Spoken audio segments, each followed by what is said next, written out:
Igor served in the Yugoslav army during the 80s. Back then, it was one of the strongest armies in Europe.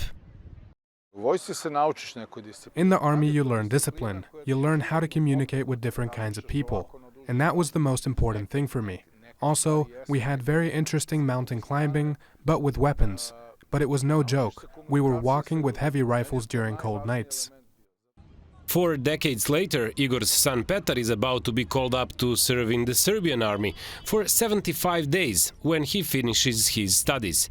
But his enthusiasm differs from his dad's. I think that 75 days is too much. Maybe somebody wants to study. Also, I don't see the reason to go to the army to learn how to handle weapons. I also don't see any danger of war. Serbia will have to persuade men and women like Petar to do military service because there's a severe shortage of skilled staff in the armed forces. Experts say that while this is a legitimate reason to reintroduce military service, they are concerned that there are other motives involved. I think that this decision about military service is a political decision. The role of the army these days is to promote President Vucic and then show it on TV. Politicians are making the decisions now, military chiefs.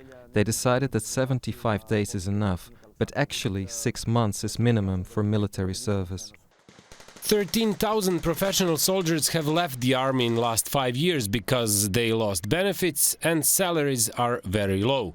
Experts say a reformed professional army would aid recruitment and made the country secure. They also believe that war is unlikely, with Serbia and President Vucic maintaining a successful balance in relations with Europe and Russia.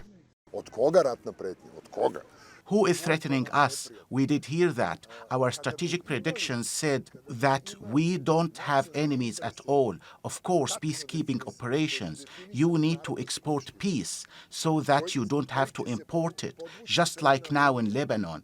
But to be capable of doing that, you need NATO standards. In center of Belgrade, next to the biggest football stadium of the country, this tank is a symbol of a state that used to be in wars multiple times in the last 30 years. Also a symbol of how important military used to be in Serbia.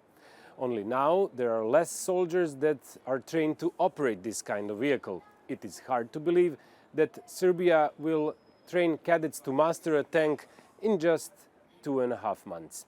Marko Vlahovic, TRT World, Belgrade.